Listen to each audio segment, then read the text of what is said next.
This is my video for the lecture 2 response. The question for that lecture was about whether or not human beings have free will, or whether their actions are determined by circumstances and are outside of their control, and what are the moral implications of that. If humans are not in control of their own actions and they're determined by a deity or by a set of circumstances, then it's very hard to hold people accountable for those actions because they are not in control of them. The legal system typically assumes that people do have free will and holds them accountable as such.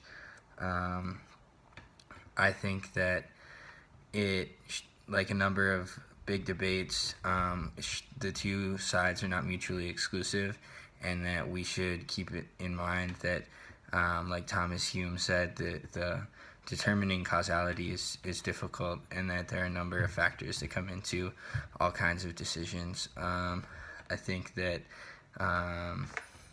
a number of circumstances, of course, play into any decision, but that humans are ultimately in control of what they do.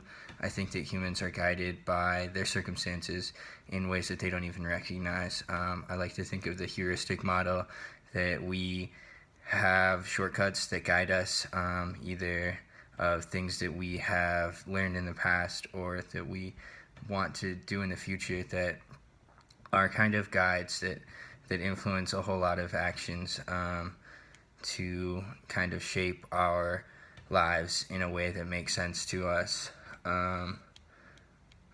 I think that timing is also something that can be impacted by characteristics or circumstances, or by free will. For example, in the Libet study that talked about the readiness potential, I think that that readiness potential does kind of get determined by the circumstances. If I'm writing with a pen, I might not think about each individual letter a second in advance, but I know that I'm writing, and that guides my actions and guides me to think of the next letter that I'm writing, so I don't have to start all over and choose to write each letter individually. Thank you.